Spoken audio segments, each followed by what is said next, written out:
Oh iya kan. Oke.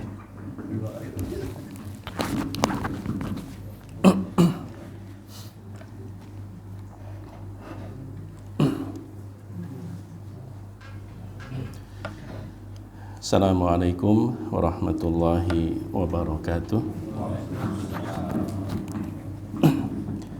Bismillahirrahmanirrahim. Alhamdulillah wa bihi nasta'in wassalatu wassalamu ala Rasulillah Nabiyyina Muhammad ibn Abdillah wa ala alihi wa ashabihi wa ala manittaba'a hudah. Kaum muslimin dan muslimat yang Allah muliakan, bersyukur kita kepada Allah kembali dipertemukan dengan bulan yang penuh dengan kebaikan. Mudah-mudahan kita dimudahkan untuk mengisinya juga dengan segala bentuk kebaikan. Dengan mengucap Alhamdulillah, mari kita panjatkan puja dan puji kepada Allah dan bersalawat kepada Nabi Muhammad sallallahu alaihi wasallam. Mudah-mudahan Allah senantiasa melimpahkan rahmat sejahtera kepada beliau, kepada keluarga, sahabat, dan pengikut beliau ila yaumil qiyamah. Usi nafsi wa iyyakum bitaqwallah. Kaum muslimin dan muslimat yang Allah muliakan, materi kita pagi hari ini insyaallah seputar awal surah Al-Muddathir. Seputar awal surah Al-Muddathir. Lebih tepatnya berkaitan dengan taharah atau berkaitan dengan kesucian. Allah Subhanahu wa taala berfirman, a'udzubillahi minasyaitonirrajim, ya ayyuhal muddathir qum fa'anzir wa rabbaka fakabbir wa thiyabaka fatahhir warrujza fahjur. Wahai orang yang berselimut, qum, bangkit bangun, fa'anzir, lalu berikanlah peringatan, wa rabbaka fakabbir, dan besarkanlah Tuhanmu, wa thiyabaka fatahhir, dan bersihkanlah bajumu, warrujza fahjur, dan tinggalkanlah segala bentuk perbuatan keji.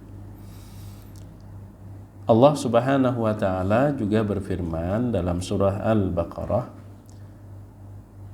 innallaha yuhibbut tawwabin wa yuhibbul mutatahhirin. Sesungguhnya Allah mencintai orang-orang yang selalu bertaubat, dan Allah mencintai juga orang-orang yang suka bersih-bersih atau bersuci. Nabi Muhammad sallallahu alaihi wasallam dalam hadis riwayat Imam Muslim rahimahullah bersabda, at-tuhuru syatrul iman.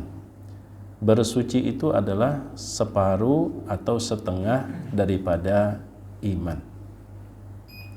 Kemudian hadis tersebut diterjemahkan tapi masih dalam bahasa Arab. Lalu menjadilah sebuah ungkapan an-nazafatu minal iman. Nah, jamaah yang dimuliakan Allah Subhanahu wa taala,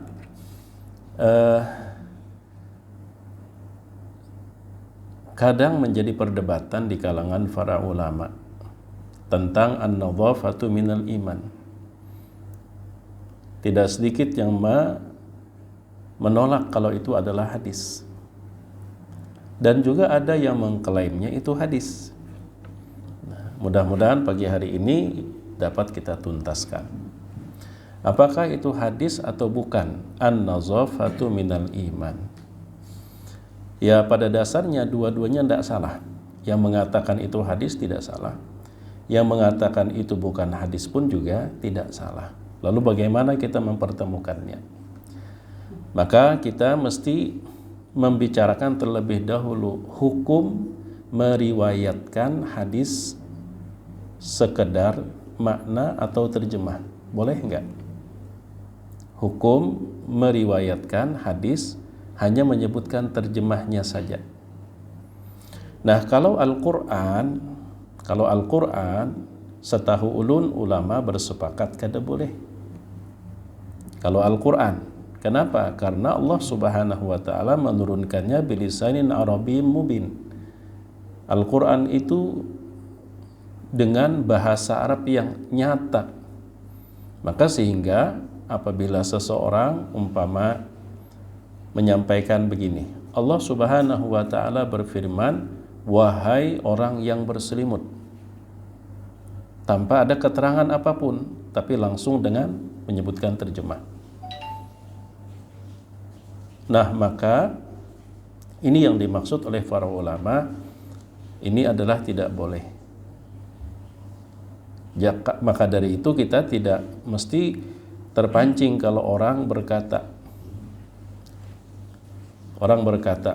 misal, narkoba itu tidak pernah diharamkan dalam Al-Quran. Karena memang kata narkoba tidak ada. Dan narkoba itu sendiri pun sebenarnya bahasa Indonesia. Nah, jadi kita jangan terkecoh. Atau umpama ada orang yang berkata begini, mun pian hendak mengaji makrifat, bila gurunya masih sembahyang kan usah. Karena sembahyang itu nomor 2. Dusah pian mun gurunya masih sembahyang hendak mengaji makrifat, mun masih sembahyang kan usah. Urang sembahyang. Karena sholat tuh nomor 2. Urang sembahyang tuh jangan diganggu. Kan sebenarnya kalau kita kada teliti, kita langsung protes. Sebenarnya tidak ada yang salah kalau difahami sesuai dengan maksud. Bila hendak mengaji ma'rifat lawan seseorang, mun gurunya masih sembahyang nggak usah. Orang sembahyang jangan diganggu. Sembahyang itu nomor 2 aja, jangan pulang. Ditambahinya pulang. Karena nomor pertamanya adalah 2 kalimat syahadat. Nah, jadi kan seperti itulah. Jadi kita apalagi zaman wahini jangan mudah kita langsung menelan kalau pilih kita nang salah. Nah, jadi kalau untuk Al-Qur'an, kalau kita menyampaikan terjemahnya mesti harus ada keterangan. Misal begini, Allah Subhanahu wa taala berfirman yang artinya. Jadi yang kita sebutkan itu terjemahnya, bukan firman Tuhan yang aslinya. Kalau aslinya bahasa Arab. Bahasa Arab. Namun idealnya, misal Allah Subhanahu wa taala berfirman dalam surah Al-Muddatsir, a'udzubillahi minasyaitonirrajim, ya ayyuhal muddatsir, yang artinya, itu idealnya seperti itu. Itu untuk Al-Qur'an. Karena Allah memelihara tidak hanya kandungan Al-Qur'an tapi juga redaksinya, inna nahnu nazzalna dzikra wa inna lahu lahafizun. Sesungguhnya kamilah yang menurunkan Al-Qur'an dan kami yang menjaga dan memeliharanya. Makanya kan jangankan kita mengubah, menambah 1 huruf ya kada boleh. Nambah 1 huruf ya kada boleh. Mengurangi 1 huruf pun juga kada boleh. Nah, terjemah itu bukan sekedar menambah lagi, mengubah. Nah, jadi harus kita berikan keterangan. Nah, mungkin jarang ini diperhatikan, terutama para pendakwah. Kadang-kadang maksudnya sih ingin mensederhanakan supaya waktu lebih efisien. Padahal sebenarnya membaca kalam Allah itu 1 hurufnya 10 kali lipat kebaikan. Artinya siogenya kita baca.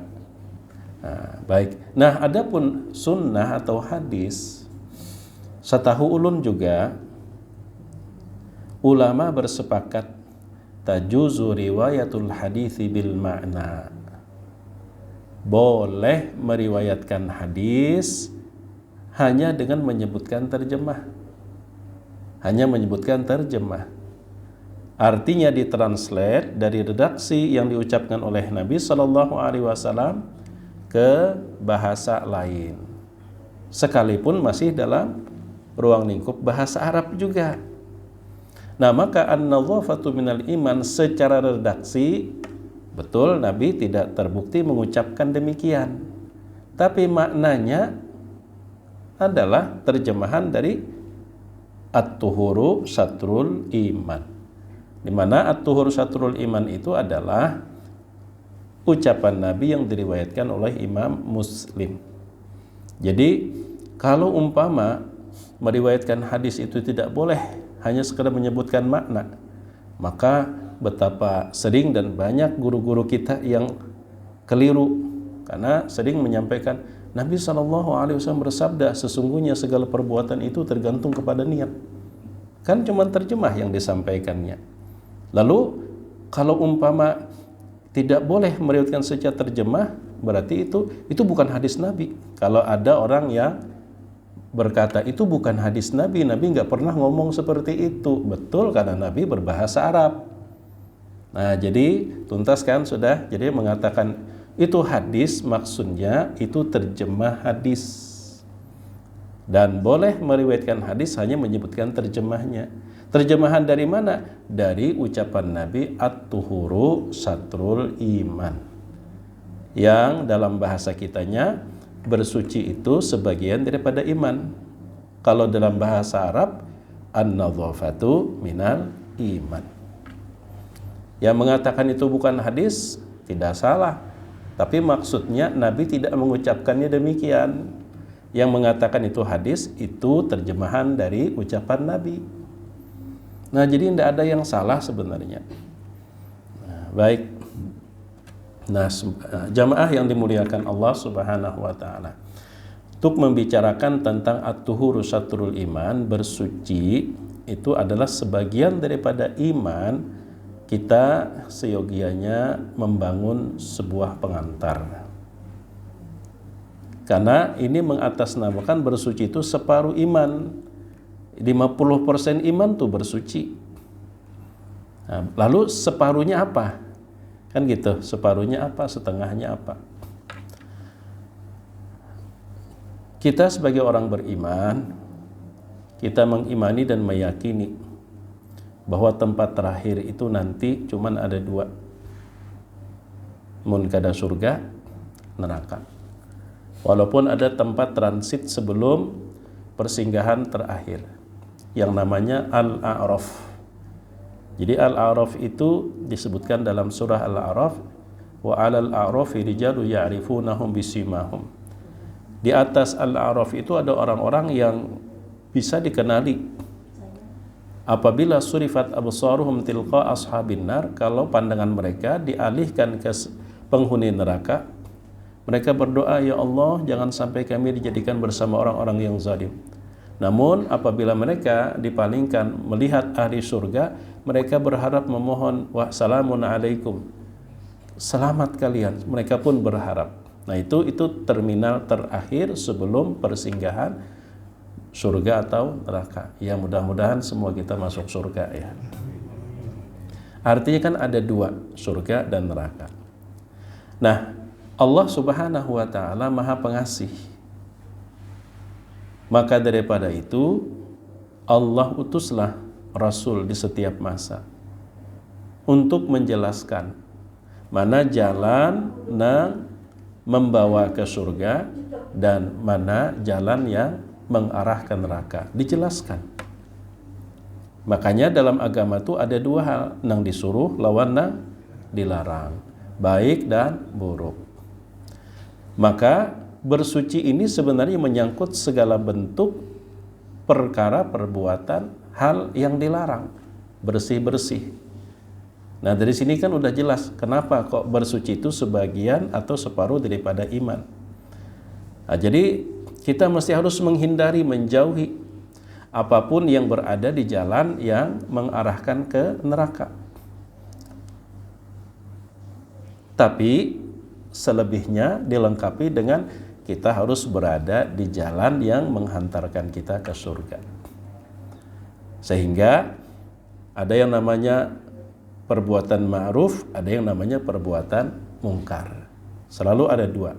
Takwa pun juga sama, dibangun dari dua hal. Pertama, nang disuruh dijauhi, nang kedua, nang dilarang dijauhi. Nah, disinilah kita bisa memahami bahwa bersuci itu adalah setengah daripada iman. bersuci dari segala bentuk hal-hal yang kita disuruh untuk meninggalkan, menanggalkan, dan menjauhinya.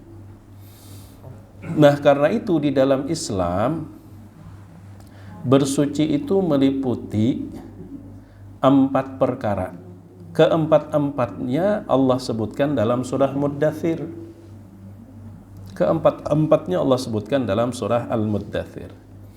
Dan Imam Al-Ghazali rahimahullah, beliau telah mensederhanakannya di dalam tulisan-tulisan beliau, bahwa bersuci yang pertama adalah taharah yang biasa kita pelajari dalam ilmu fikih. Itu menyangkut badan kita, tubuh kita, pakaian kita, dan lingkungan. Jadi kalau orang umpama di sekitar rumah, pekarangan, komplek, dia berjalan melihat sampah, lalu dia ambil, dimasukkan ke tempat sampah, itu melaksanakan perintah Allah tuh. Itu bentuk daripada separuh keimanan dia. Dibahas dalam ilmu fikih. Dan dalam ilmu fikih yang harus kita sucikan, bersihkan itu 2 perkara. Yang pertama najis, yang kedua hadas. Hadas itu terbagi 2 lagi. Hadas kecil, hadas besar. Hadas kecil kita bersihkan diri kita melalui wudu atau tayamum kalau kita berhadas. Nah, sedangkan hadas besar kita hilangkan dengan mandi wajib. Dan hadas suci dari hadas mandi wajib atau tayamum ya kalau tidak memungkinkan. Dan ini menjadi syarat sahnya beberapa ibadah, yang mana ibadah itu adalah setengah yang menyempurnakan iman, yaitu jalan menuju surga. Seperti sholat disyaratkan kita suci dari hadas kecil dan hadas besar. Dalilnya surah Al-Maidah ayat 6. Allah berfirman, A'udzubillahi minasyaitonirrajim. Ya ayyuhalladzina amanu idza qumtum ilas sholati faghsilu wujuhakum wa aydiyakum ilal marafiq, al-ayah, dan seterusnya.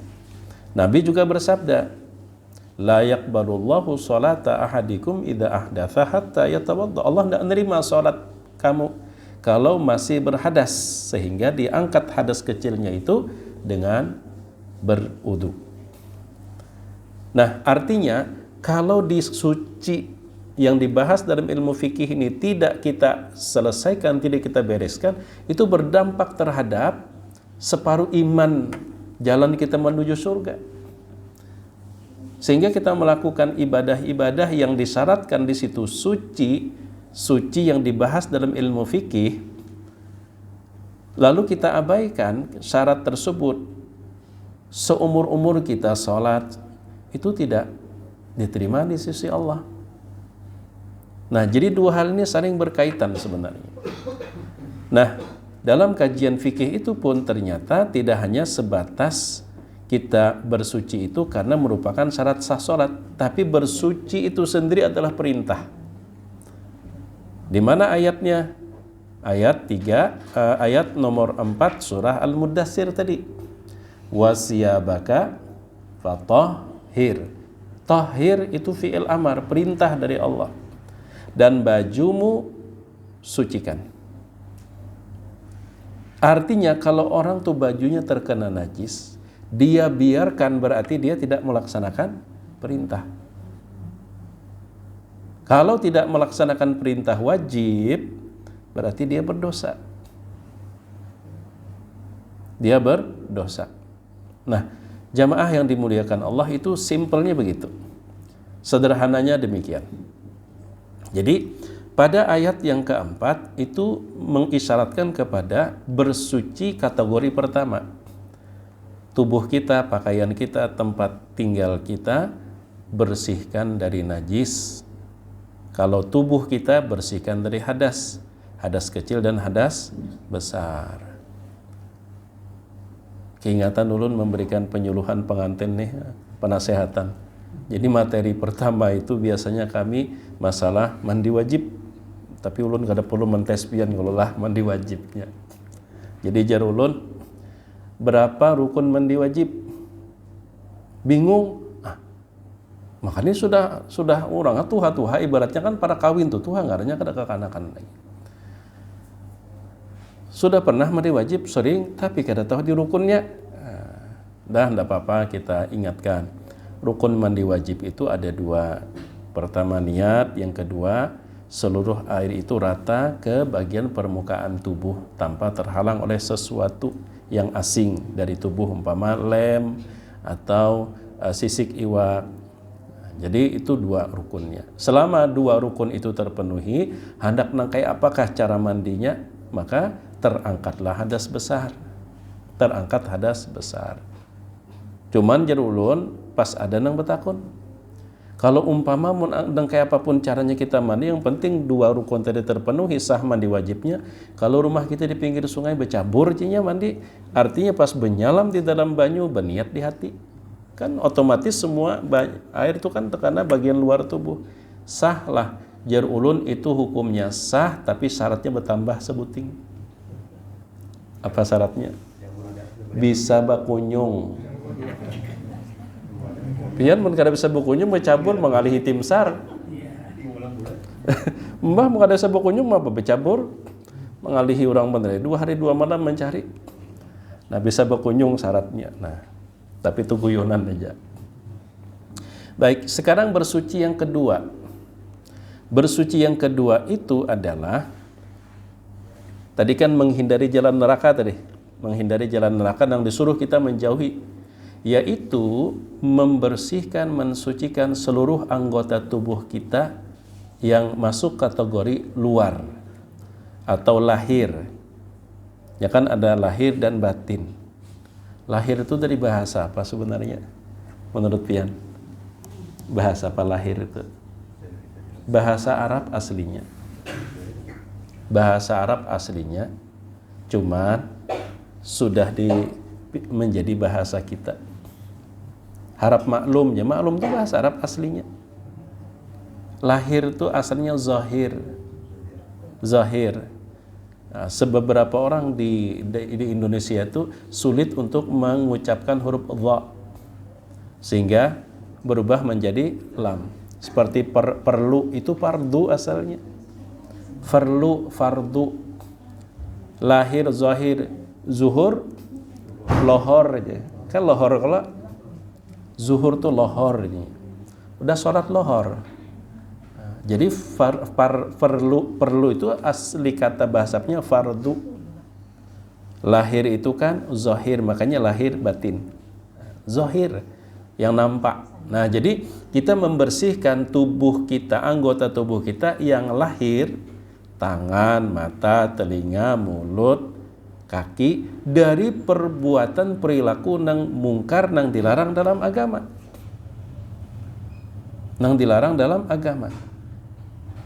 Kita bersihkan, jangan sampai ada. Nang tadi ketujuh memandir orang, ampih. Nah, 7 menggosip orang, ampih. Nah, apalagi pian nangaran muntung ini, mohon maaf ada ibu-ibu lah. Nah, beda dengan laki-laki. Kenapa Sayyidah Aisyah radhiyallahu anha ketika bertanya kepada Nabi, ya Rasulullah, qila anna mra'atan taqumul laila wa tasumun nahara walakinnaha tu'dhi jiranaha bilisaniha.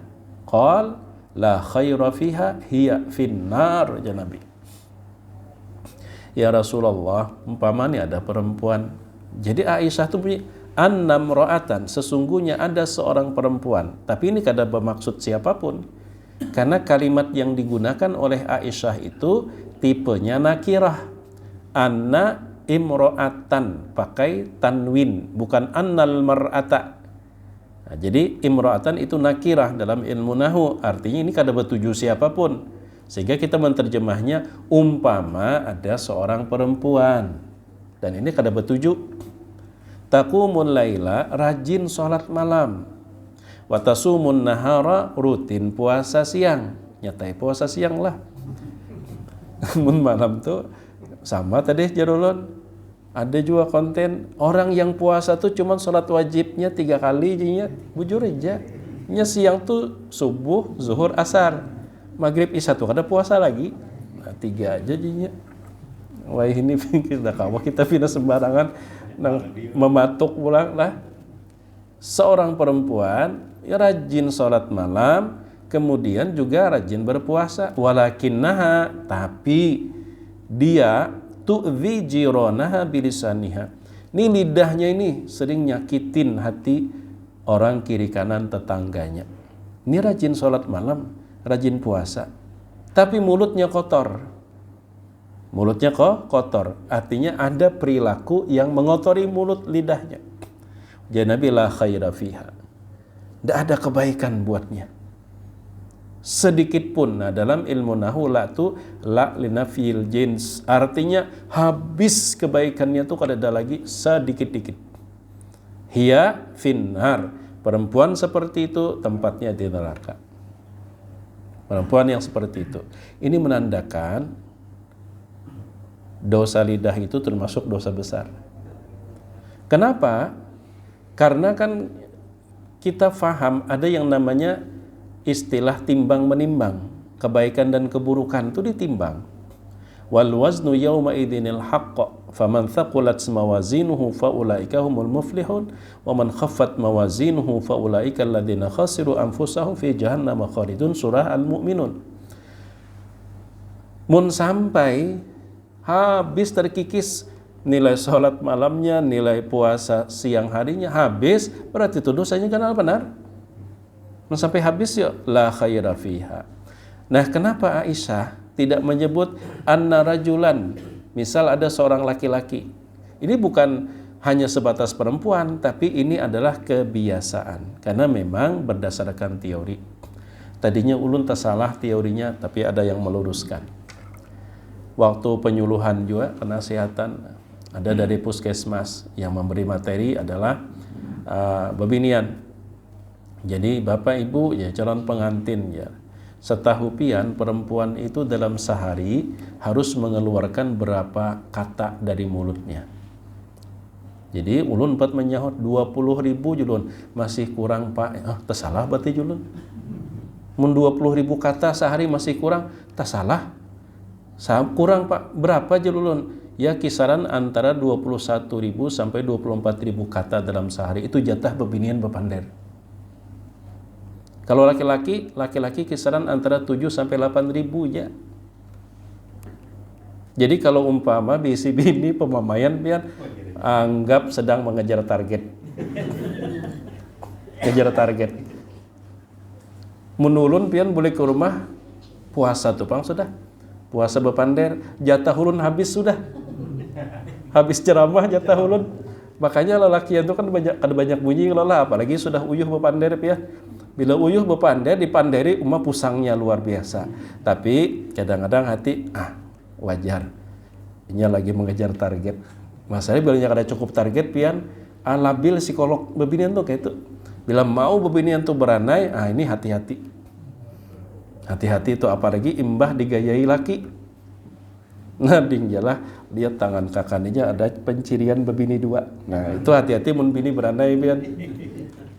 Bisa jadi ulun kan abahnya aja lah nih, ada ciri ujar guru nih, ciri menimpas laki lalu kedewan ya. Hati-hati pian kalau bini itu pinarana aja kada singgunyian. Nah cuman wayah ini itu tersalurkan melalui medsos. Nah jadi mun bebinian tuh chattingan aja lawan kekawanannya, itu sedikit dimaklumi lah, ini lagi mengejar target mencukupakan antara 21 sampai 24.000, 3 kali lipat lelakian. Nah jadi Aisyah pun mengatakan demikian secara isyarat, perempuan sholat malamnya rajin, puasanya rajin, tapi lidahnya tajam, artinya ada kotor di lidahnya, itu perilaku yang dilarang dalam agama. Nang itu juga tangan, mata, telinga. Telinga itu kan salah satunya mendengarkan gibah.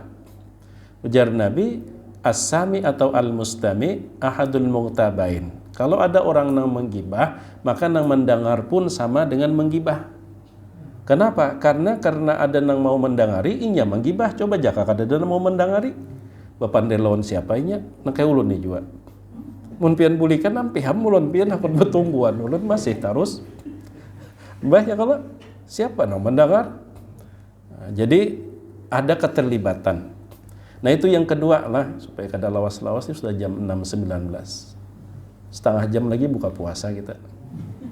Jakanya sore lah. Ini bisukan masih masalahnya. Ih, lawas lagi. Maka banyak kada disediakan lah. Jangan disediakan pura-pura kadenya turun. Baik. Nah, di mana terdapat dalam surah Al-Mudaththir itu terdapat pada ayat kelima. Warrujza fahjur. Segala bentuk perbuatan keji tinggalkan. Tapi ini masih menyangkut anggota tubuh kita lahir. Nah, luar biasanya ar-rujza di situ itu diawali dengan alif lam. Namanya alif lam lil jins. Artinya apapun bentuknya lahir maupun batin. Tinggalkan hal-hal yang kada baik. Nah, berarti ayat kelima ini juga mencakup bersuci wilayah ketiga, yaitu masuk ke dalam hati dan pikiran kita. Nang sifat-sifat nang kada baik itu berasihi hati dan pikiran kita. Buruk sangka lawan orang, curiga berlebihan, sombong, dendam, benci. Itu tuh sebenarnya hal-hal yang harus kita bersihkan hati dan pikiran kita. Apalagi hasrat untuk menyakiti orang. Dan suka ataupun tidak, sebenarnya Allah mendesain kita ini di dalam diri kita memang banyak potensi baik, tapi juga ada potensi buruk sebagai penyeimbang. Dan potensi buruk itu tidak bisa kita pungkiri ada. Dan potensi buruk itu, itulah yang dikhawatirkan oleh malaikat. Dalam surah Al-Baqarah ayat nomor 30. Nang ujar malaikat di atas, ja'alu fiha man yufsidu fiha wa yasfiku dima. Ya Allah, apakah engkau akan menjadikan di bumi itu man makhluk berakal. Man itu dalam penggunaan bahasa Arab menunjukkan makhluk berakal. Makhluk berakal tapi punya potensi melakukan kerusakan dan menumpahkan darah. Kekhawatiran itu benar dan Allah tidak membantah. Allah hanya mengatakan, inni a'lamu ma la ta'lamun. Aku lebih mengetahui apa yang tidak kalian ketahui. Dan itu bukan bantahan terhadap kekhawatiran malaikat. Allah hanya seakan mengatakan begini ya terjemahnya. Bujur aja manusia tuh, nah hendak unda ciptakan itu bujur aja ada potensi itu. Tapi tidak sebatas itu aja. Banyak pada manusia itu nang kamu tidak mengetahui, aku yang lebih mengetahui. Lalu kuciptakanlah manusia tersebut. Dalam diri ulun, dalam diri pian itu ada. Dan itu akan terpicu ketika kita sebagai manusia mengalami gangguan jiwa. Gangguan jiwa itu bukan orang gila. Itu orang waras. Gangguan jiwa. Coba mun pian lagi sarik lawan seseorang. Itu gangguan jiwa tuh pian. Dalam pikiran pian terhadap orang tua apa? Udah tulakakan umrah jangan orang nih sudah. Adalah nak itu. Ada dah kalau lah. Nang ada apa? Hendak menyakiti kalau. Nah, itu kadang tanpa gangguan jiwa pun bisa muncul. Duduk pian melihat nyamuk kanyang di dinding. Nah, nang ada dalam pikiran pian? Hendak memati kalau. Adalah kita berpikir, makasiannya nyamuk itu kebaratan awaknya ada terbang tingginya, ada 2 meter, hingalnya bihinak batahan ya kan, hendak terbang marasnya membawa awak. Kenapa kada seperti itu? Malah yang ada dalam pikiran kita, apalagi bisi di rumah koleksi nang penapak nyamuk tuh ya. Mengikih mencari demi mengejar sikung nyamuk aja. Nah, itu kan potensi sebenarnya. Nah, jadi makanya hal-hal yang ada di jalan mengarahkan ke neraka berkaitan dengan hati dan pikiran, sombong, buruk sangka, dendam, marah, dan sebagainya, itu yang akan memicu. Karena itulah maka kalau itu kita bersihkan, jiwa kita akan tetap stabil. Sehingga Potensi itu dapat kita kontrol. Bahkan potensi itu pun menjadi modal mendekatkan diri kepada Allah saat kita bisa mengendalikannya. Perintah Allah itu rata-rata, bahkan semuanya, sesuatu yang tidak disenangi. Bahkan mohon maaf ya kalau kita jujur, terlepas kita melihat dengan kacamata iman. Pian sukalah puasa, haus lapar. Kada suka sebenarnya kita. Karena tidak suka itulah lalu bagaimana kita bisa melaksanakannya didasari oleh iman, bukan didasari karena hobi. Perintah Allah itu selalu berlawanan dengan keinginan nafsu. Kalau tidak berlawanan dengan keinginan nafsu, nggak ada ujiannya. Nggak ada ujiannya. Karena berlawanan dengan keinginan nafsu itulah, disitulah nilai ujiannya. Semakin berat diterima oleh nafsu dan kita bisa menjalankannya karena iman, semakin besar nilai pahala. Orang parut berisi lawan parut kosong, hakun parut berisi. Kalau disuruh memilih, terlepas daripada iman tadi ya. Nah, jadi semakin itu ditolak oleh nafsu kita, maka semakin besar nilai ujiannya. Jadi ibaratnya gini, sesuatu yang tadinya terkesan negatif menjadi materi ujian kita untuk mendekatkan diri kepada Allah. Mendekatkan diri kepada Allah. Makanya malaikat ketika bertasbih, sujud kepada Allah, ruku kepada Allah, tidak ada nilai ujiannya buat mereka. Kenapa? Karena mereka tidak memiliki nafsu untuk menolak perintah tersebut. Karena itu malaikat tidak termasuk mukallaf. Mukallaf itu makhluk Allah yang dibebankan hukum. Kalau kita dibebankan Allah hukum karena dibekali nafsu. Nah, baik jamaah yang dimuliakan Allah, berarti sudah 3 ya, bersuci dari hal-hal yang buruk, kotor, yang bisa mampir di pikiran dan hati kita. Buruk sangka, dendam, sakit hati, antipati. Coba lihat, kalau kita ini sudah kada senang dengan seseorang, tidak sekedar marah, kalau marah kan lebih lagi lah, sekedar kada senang, maka orang tersebut baik neng kaya apa aja, buruk di mata kita. 100 dia punya perkara, 99 baik, 1 bermasalah, neng kita kejar neng 1. Itu akibat di dalam hati kita ada sesuatu yang kotor. Sesuatu yang kotor. Nah, baik, yang keempat, itu mensucikan hati dan pikiran kita dari selain Allah. Di mana terdapat dalam surah Al-Muddathir. Nah, ini mudah.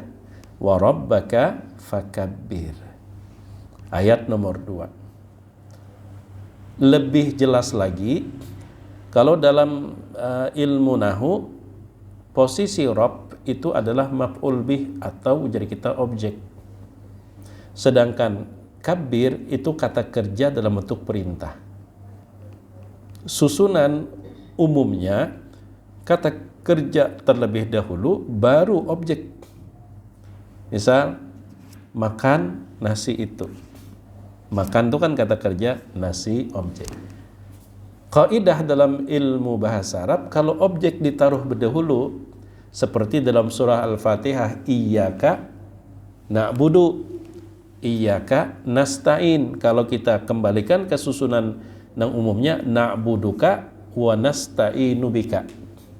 Tapi karena objeknya ditaruh ke depan, lalu iyyaka na'budu, iyyaka nasta'in, itu menunjukkan yufidul hasar, pembatasan. Hanya, nah maka terjemahnya tuh, dan hanya Tuhanmu lah yang mesti engkau besarkan. Selain Allah, semuanya kecil. Pastikan dalam hati kita hanya itu. Aplikasi nyatanya, apapun yang kita lakukan, semua yang kita lakukan atau kita tinggalkan, semata-mata karena Allah. Bukan karena validasi, bukan karena ikut-ikutan, bukan karena gengsi, tapi lakukanlah segala hal yang engkau lakukan semata-mata karena Allah. Itu sebagai bukti bahwa Allah itulah yang lebih besar di dalam hatimu. Bersihkan hatimu daripada selain Allah. Inilah sebenarnya garis besar dari bersuci di dalam Islam. Kita bertauhid atau kita ngaji tentang ilmu tauhid itu untuk mengaplikasikan ayat nomor 3 surah Al-Muddatsir, wa rabbaka fakabbir. Hanya Allah saja, artinya sucikan, bersihkan hati dan pikiran daripada selain Allah. Nah, maka lengkaplah apa yang disederhanakan oleh para ulama termasuk Imam Al-Ghazali, bahwa bersuci yang merupakan separuh daripada iman itu meliputi 4 wilayah. Dan ini sebenarnya menjadi bagian daripada karakter, bukan sekedar wawasan. Apa bedanya? Kalau karakter itu perlu keberlangsungan. Kita harus membangunnya dengan memerlukan waktu yang tidak sedikit.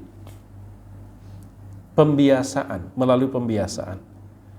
Beda dengan wawasan. Kalau wawasan itu sekedar kita rajin membaca, atau umpama kita belajar menjadi informasi yang terekam dalam pikiran kita, itu wawasan. Tapi agar dia menjadi bentuk nyata sebagai tindakan, itu perlu pembiasaan. Pembiasaan yang berkelanjutan. Dan ini masuk kategori akhlak. Jadi akhlak itu karakter, sedangkan pengetahuan itu wawasan. Untuk membekali pengetahuan tidak perlu waktu lama. Tapi untuk membentuk akhlak karakter itu butuh waktu yang tidak sedikit. Tapi kalau sudah terbentuk, Masya Allah. Makanya Rasulullah itu, riwayat Aisyah, ahabbul a'mali ilallah adwamuha wa in qalla. Amal perbuatan yang paling Allah sukai yang bisa dilakukan secara terus-menerus walaupun hanya sedikit. Tapi terus-menerus itu lebih baik daripada banyak tapi musiman. Kenapa? Karena sesuatu yang dilakukan secara terus-menerus itu akan membentuk karakter.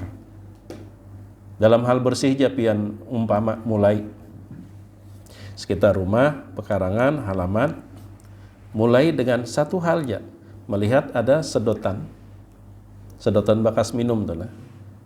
Ada melihat pian paksa untuk pian ambil. Awalnya koler, cuek aja kita. Coba kita paksa ambil, buat ke tempat sampah. Lakukan itu secara berkelanjutan di sekitar rumah.